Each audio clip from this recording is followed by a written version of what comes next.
Alright, so this is the figure review for Mugen Saga, Mugen Paladin Arthur, which is a repaint set of a red and blue Mugen Arthur set. So the set comes with 5 individual pieces. I have the website up, but I'm not seeing the names, so I'm just going to assume we have Paladin Serpent, Paladin Lion, Paladin, Paladin Horse, and then Paladin Bard of some kind. I don't know. The set also has 2 little dudes as well, which do have a purpose, oddly enough, and that'll be shown later. But aside from that, let's get on with the individuals, starting with the Serpent. So,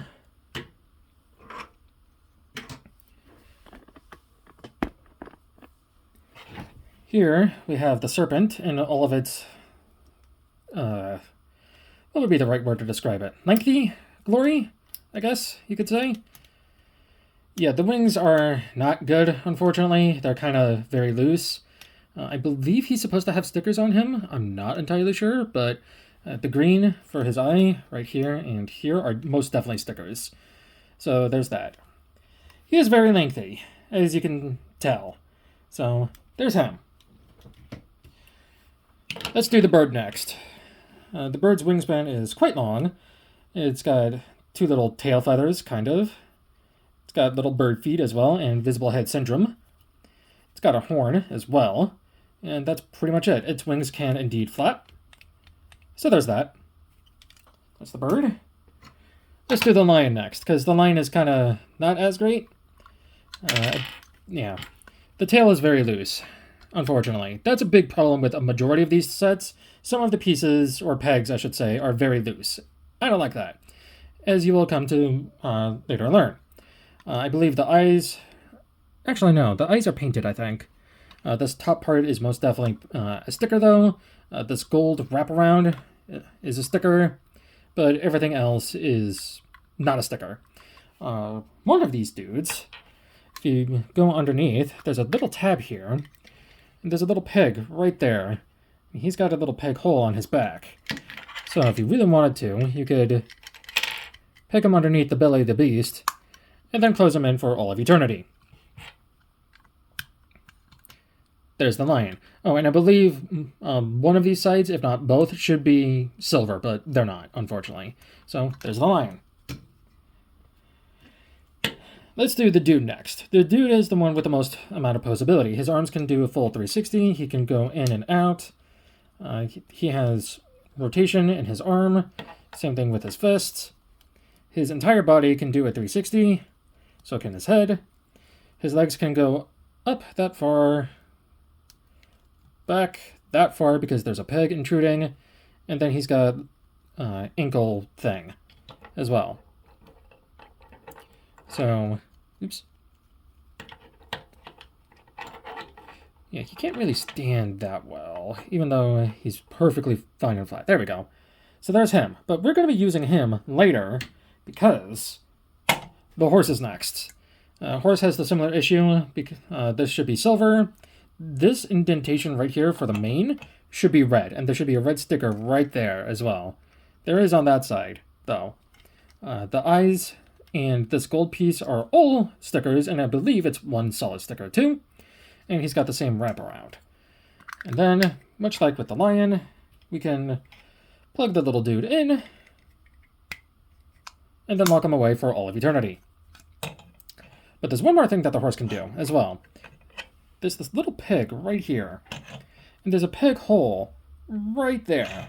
So if you spread his legs a little bit, you can actively peg the dude onto the horse and have him riding the horse, which is kind of cool. But that's not all they can do. Oh no. So let's start with taking this dude apart. So what you're going to want to do is take off his arms, take his head off. Oops. Dropped his head. Take off his waist piece and rub off his legs. And then after that, you're going to want to bring these gold bits down. And this piece is all ready to go, and so is... Oh, and you're also going to want to peg his head into here. I like doing that, but yeah. So set this off to the side. Take these off. and pick this, and pick that, and then straighten the feet. And if you want to, you can also extend the skirts out like that. Put him off to the side. Excuse me. Let's take the horse. Rip off his tail, rip off his legs, rip off the mane, rip off his head, point his head down, and then point this peg down as well. There's that. Now, take one of these legs, and then take one of the legs, and so one will have a peg here, and then one will have a peg here. They don't really peg in together, but with these two pegs, they will peg into these two slots right here. And boom. So there's that. Put the rest of the pieces off to the side. Next we take to the serpent, and we completely take everything off. And I mean completely. Take off these gold bits, and rip off his horn.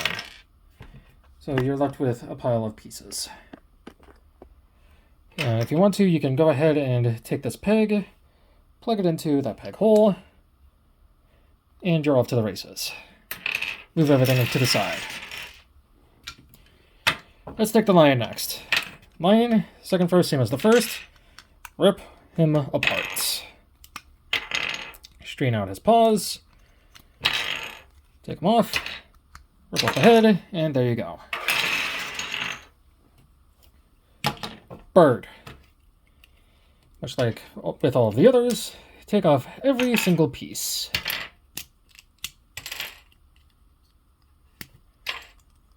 Take off the claws or talons. Take these pieces off. They can be kind of hard to. And then take off the head, and then reposition it so that this piece is like this, and then put the head in the middle, like so. Move everything to the side. So now we have a cacophony of pieces.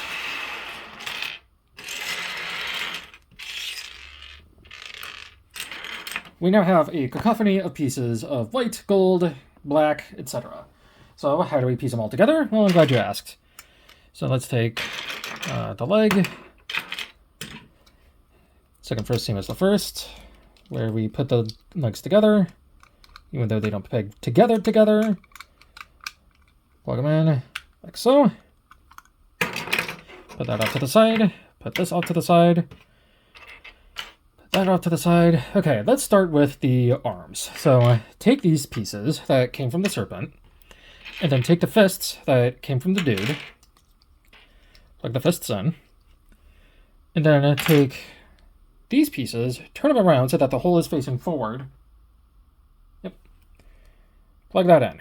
And then, boom, an arm. And then second first, same as the first. Find the fist, plug it in. So plug it in. And then take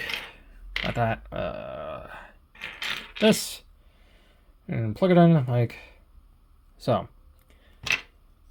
Arms. But we're not done with the arms. You're going to want to take the two tails from both the horse and the lion, and then peg them in so that this piece is pointing down, and then this is up. You want to use this peg for this peg hole. And then go ahead and position it however you want. And then there's that. Yep. So, second first. Like so. And you got normal done. Next, let's work on the legs. So the legs are pretty straightforward. You take the pieces from the bird, and then you take the talons. You plug hole with the peg, and like so. Like so. And then you take the lion paws. Where's the other one? There it is. Take the lion paws, and then this peg will go into this peg hole. Like so. And you want to make sure that the lion paws are on the inside of what is going to be the giant dude. And then take the two tail feathers, and then plug them into the back right here for some heel support. And then take the dude's legs. Oops. Take the dude's legs, and then peg hole meets peg, like so. And we're done with the feet. With the actual bricks, though, take the wings of the serpent, and they just plug in right here. Truthfully, it doesn't matter which leg is right and which leg is left, so you may choose which one at your fancy. So there's those. Take the sword bit, take the sword, plug it on, bada bing bada boom. Next, let's take the torso here, and take this upper piece, these two pegs, align with these two holes, peg them in, and then line peg plugs in to there, like so. Then you want to take the horse's mane, plug it into the back of the head, and boom. There you go. Right. You want to take these pieces from the lion, and you want to plug them in like this for the arms. And you want to have it be positioned like so that it's facing this direction. So do the same for the other side. Boom. For the waist, oh wait, that's what I do. For the waist, you actually want to take the horse head and the two sword bits and plug the sword bits into the side of the horse head. That's what you want to do. And then this will become the waist armor. So there's that. Then take this head, plug hole. Simple as that, really. And now for the rest. Take the wings, take these pieces, plug them in there. Oops. They sure do love dropping. Plug them in. And take these arm pieces, plug them under, and under.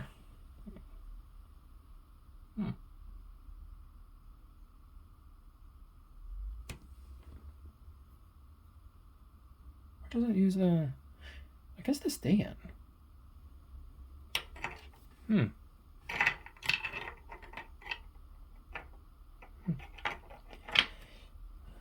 This will be used as a back plate. And then these two can just go on like so.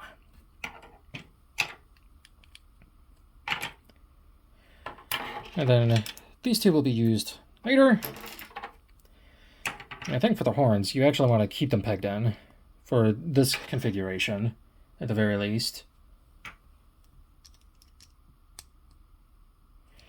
Alright, so we have a foot. We have a leg piece. Boom. Leg piece, foot. Get the peg all situated.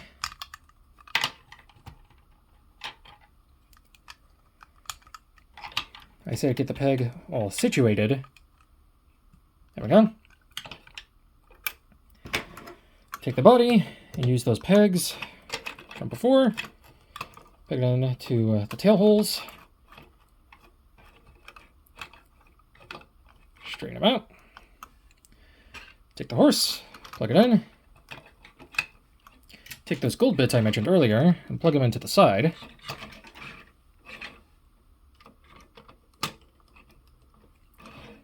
Take the bird and use it as a butt plug of sorts. Take this piece and plug it into the back, as well as plug the wing pieces in, or not. There we go.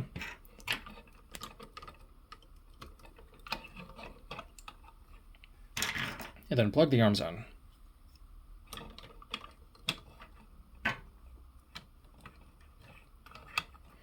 And then every good warrior needs his mighty sword.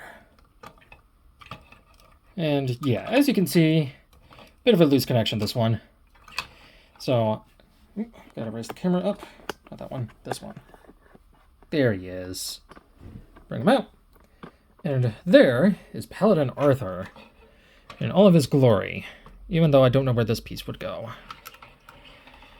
However, this isn't the only configuration that you can put him in. I'm going to show you what I prefer to put him in, as I'm sure eagle-eyed viewers can attest to what they saw. Okay, and this is how I prefer to have him. So these pieces are now on the outside, the lion legs are here, the horns are actually up there, the two side skirts are now here, the pieces that were here are now here, the tails are now pegged into the horse head, the swords are now on the back for leg stability, kind of.